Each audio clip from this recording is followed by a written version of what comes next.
संगम। तीर्थों के राजा तीर्थराज प्रयागराज को तो हर कोई जानता है। हिंदू धर्म की सबसे प्रमुख नदियाँ गंगा, यमुना और सरस्वती के मिलन से बना हुआ है संगम। और इस संगम का वर्णन सतयुग काल से ही हमें मिलता है। यहाँ पे बना हुआ मुगल कालीन अकबर का किला, जो कि बहुत प्राचीन है और लगभग सभी इसके बारे में जानते हैं। पर क्या आपको पता है कि संगम नदी पर ही एक और किला भी मौजूद है, जिसका नाम है उल्टा किला। जो इस शहर के स्थानीय लोगों को इस किले के बारे में पता था, वो बहुत ही दिलचस्प था। आज मैं एक ऐसी जगह पर बैठा हूँ जिसको लोग उल्टा किला के नाम से जानते हैं। यहाँ की दो खास बातें ऐसी हैं जिसकी वजह से यहाँ पे दूर दूर से लोग यहाँ के दर्शन करने आते हैं और यहाँ पे घूमने आते हैं। पहली खास बात ये है कि ये एक उल्टा किला है और यहाँ के लोकल लोगों की ऐसी मान्यता है कि इसको एक श्राप या कर्स मिला था, जिसकी वजह से ये पूरा का पूरा किला उल्टा हो गया था और यहाँ के जो भी गेट्स हैं और यहाँ की जो भी चीज़ें पाई गई वो सारी उल्टी हैं। और दूसरा, यहाँ पे एक समुद्र कूप है। अब इस कूप को मैं समुद्र कूप क्यों कह रहा हूँ, क्योंकि यहाँ का पानी जो है वो खारा है। तो लोगों की इस चीज़ के लिए ये मान्यता थी कि यहाँ पे एक दो नहीं बल्कि 5 समुद्रों का आवाहन किया गया था और यहाँ का पानी आज भी उसी वजह से खारा है। पानी खारा है। आपको कोई स्टोरी पता है यहाँ के बारे में? खारा यहाँ उर्वशी आई थी ना, बहुत सालों तक यहाँ रही, इसीलिए है 110 साल तक, इसीलिए है उर्वशी, वो इंद्र की अप्सरा।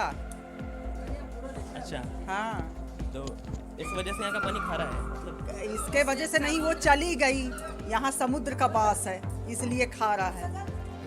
हाँ, क्योंकि यहाँ बहुत से समुद्रों का आवाहन किए थे ना राजा, यज्ञ किए, अनुष्ठान किए, समुद्र का आवाहन किए, तो समुद्र का वास हो गया यहाँ। आप यहाँ की लोकल हैं या फिर? हम लोग लोकल ही हैं। अच्छा अच्छा, रीवा।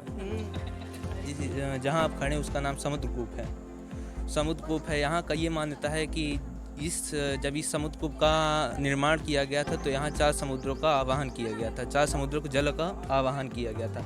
तो इस वजह से आज भी इस कुएं का पानी खारा रहता है। और इन लोगों की बातें सुनकर हम मजबूर हो गए कि यहाँ की स्टोरी के बारे में और भी कुछ पता किया जाए। आइए सुनते हैं कि यहाँ के लोकल लोगों को इस जगह के बारे में क्या पता था। जी दादाजी, विष्णु पुराण के अनुसार जो है महाराज युधिष्ठिर ने जो है यहाँ पे बहुत सारे यज्ञ कराए, तो प्रतिष्ठापित किया इन्होंने इस तीर्थ को, तो इसका नाम प्रतिष्ठानपुरी पड़ा। प्राचीन काल में ये जो इस स्थल को आप देख रहे हैं चारों तरफ, ये पुरातत्व की दृष्टि से भी बड़ा समृद्ध स्थल है। कहते हैं कि महाराज पुरुआ का यहाँ किला था, किसी ऋषि के श्राप के कारण जो है ये उलट गया। अच्छा। उल्टा किला इसको भी बोलते हैं। तो इसकी सारी चीज़ें नीचे ज़मीन में दबी हुई हैं। यदा कदा विश्वविद्यालय अनुसंधान वाले लोग, पुरातत्व वाले, एंशिएंट हिस्ट्री के लोग खुदाई उदाई करते रहते हैं, तो उन्हें बहुत सारी जो है सभ्यता से संबंधित जो है जानकारी मिलती है। और यह स्थान जो है साधकों का रहा है। अभी आप आगे जाएंगे तो नीचे गुफाएं मिलेंगी इसके। अच्छा, बहुत सारी गुफाएं हैं, अब हम चलेंगे उसमें भी जाएंगे। तो हमारी टीम ने जनवरी से इस किले की रिसर्च स्टार्ट की और लगभग 6 महीने की रिसर्च में हमने archaeology survey of India, localites, mythological experts, historians, सबसे इस किले के बारे में जानने की कोशिश की और जो मिला वो बहुत ही इम्प्रेसिव था।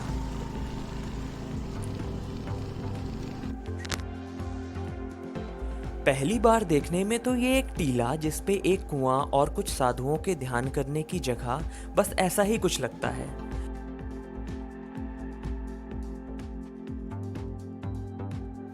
पर ये जो कुआं है ये गुप्ता डायनेस्टी का है। इस बात से ये तो कंफर्म होता है कि गुप्ता डायनेस्टी के टाइम से ये किला मौजूद था, यानी लगभग 1700 साल पुराना।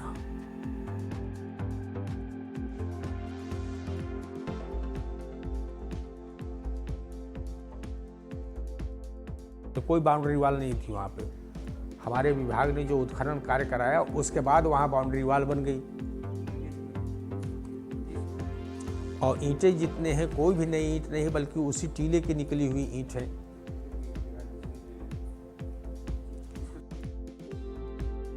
पर एएसआई की रिपोर्ट ने तो हमारे होश ही उड़ा दिए, क्योंकि इस टीले की जो कार्बन डेटिंग है वो 8100 साल पुरानी है। जी हाँ, 8100 साल पुरानी। देखिए वो तो कहते हैं ना, और किला क्या है? नहीं, ये तो इस देश का सबसे प्राचीन टीला है। इसकी प्राचीनता 8000 ईसा पूर्व जाती है। हाँ, फिर इसका धीरे धीरे फिर इसका नगरीकरण होता है। आप एक कहावत सुने होंगे, अंधेर नगरी चौपट राजा, टकासेर भाजी टकासेर खाजा। यही स्थान है, इसी किले इसी के उससे है। यहाँ कोई राजा रहा करते थे, उन्होंने किसी सिद्ध संत का अपमान किया था। शायद नाथ पंथ के प्रवर्तक गुरु मछेंद्र नाथ आए थे यहाँ तीर्थ गंगा स्नान करने, तो यहाँ रुके थे, तो उन्होंने श्राप दे दिया। तो ये सब कहावतें हैं। कोई राजा रहा होगा जिसका निर्णय जो है, जिसके आदेश जो है मनमानी हुआ करते थे, तो अंधेर नगरी चौपट राजा, टका शेर भाजी टका शेर खाजा। मतलब मिठाई भी टका की एक शेर 1 किलो से कम, और उतने में ही 1 शेर भाजी मतलब सब्जी भी।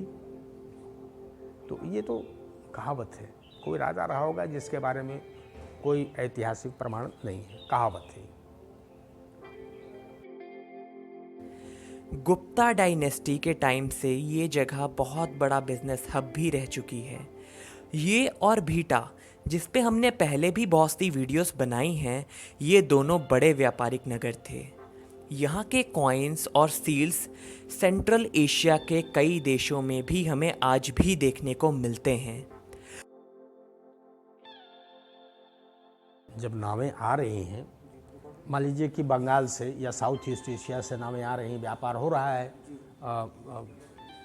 मौर्य काल में, या उसके बाद जो है ये हिंद यवन काल के बाद कुषाणों के समय में हो रहा है, गुप्तों के समय में हो रहा है। तो जो नावें आ रही हैं बड़ी बड़ी, बनारस से होते हुए इलाहाबाद आ रही हैं, तो एक प्रकार से प्रतिष्ठान जो है वो वेयर हाउस का काम करता था।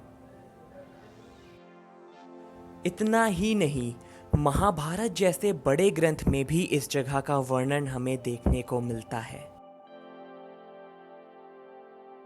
युधिष्ठिर पंच पांडव जो है, जब हस्तिनापुर से ये लोग वनवास में गए, तो ये लोग तीर्थ यात्रा पर निकले।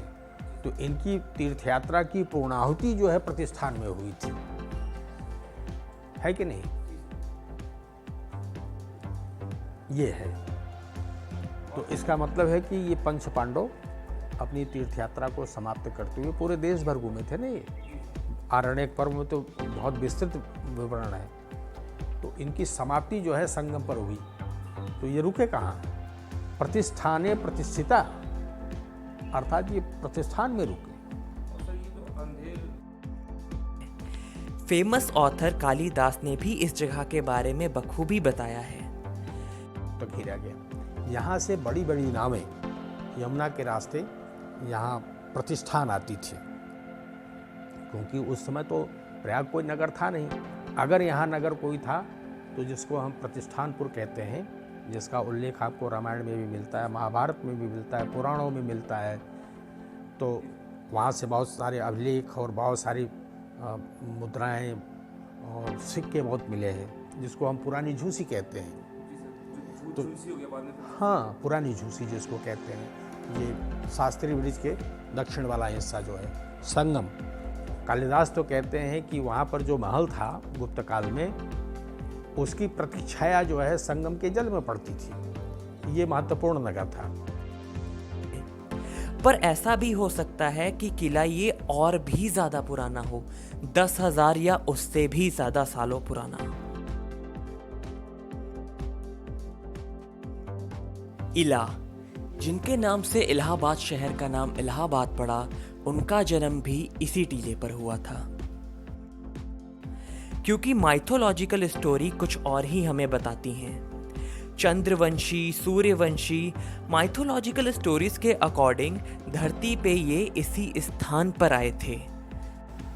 देखिए, लूनर डायनेस्टी या फिर चंद्रवंश, इसको समझने के लिए थोड़ा आपको पास्ट में देखना पड़ेगा। देखिए, पौराणिक कथाएं या फिर माइथोलॉजी, जो भी इनकी जो हमारी हिस्ट्री का जो वो पर्सपेक्टिव है, वो आमतौर पे जो किताबों में, स्कूलों में, जब टेक्स्ट बुक पढ़ते हैं या फिर कॉलेजेस में, वो रिटन हिस्ट्री वैसी नहीं, वो थोड़ी सी अलग है।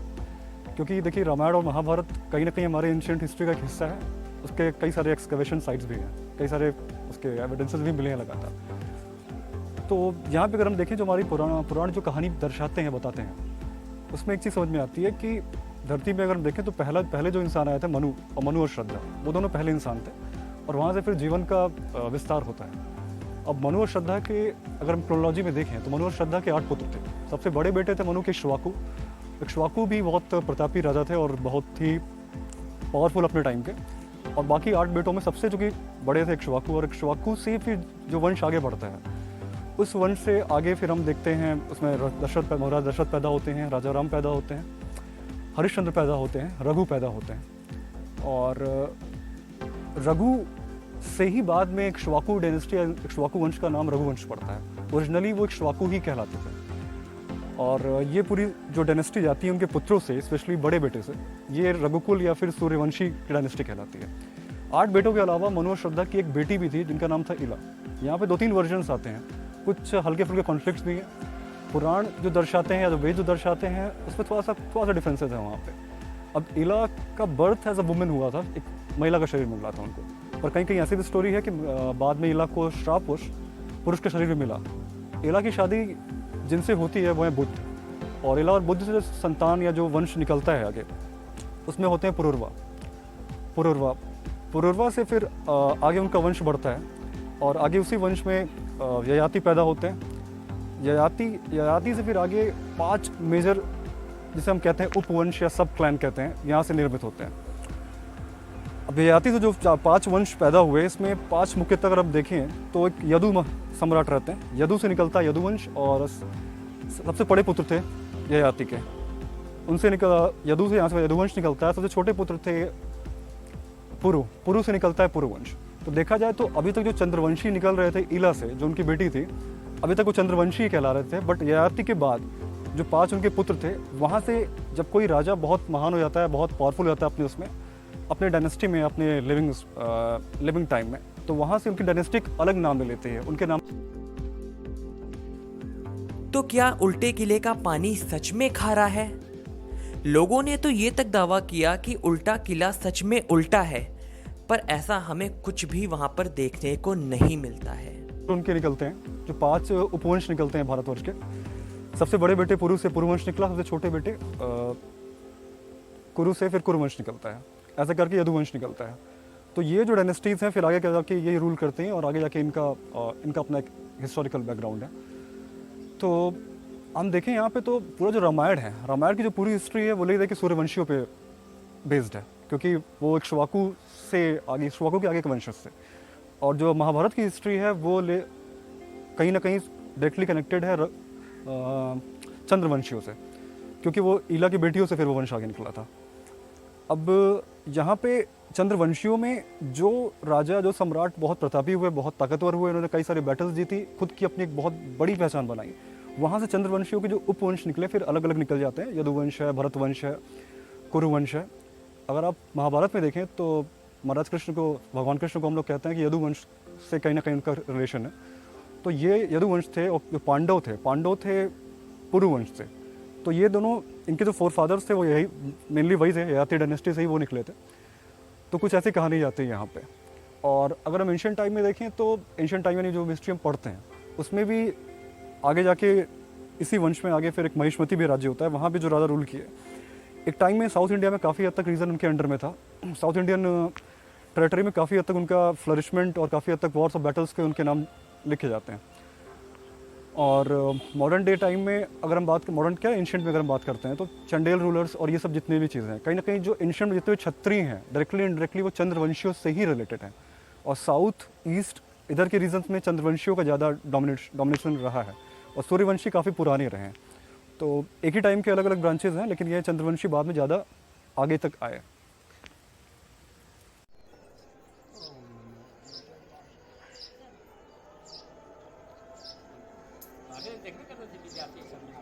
काफ़ी ज़्यादा खाना है, मतलब आपने उम्मीद किया तो उससे ज़्यादा खाना है।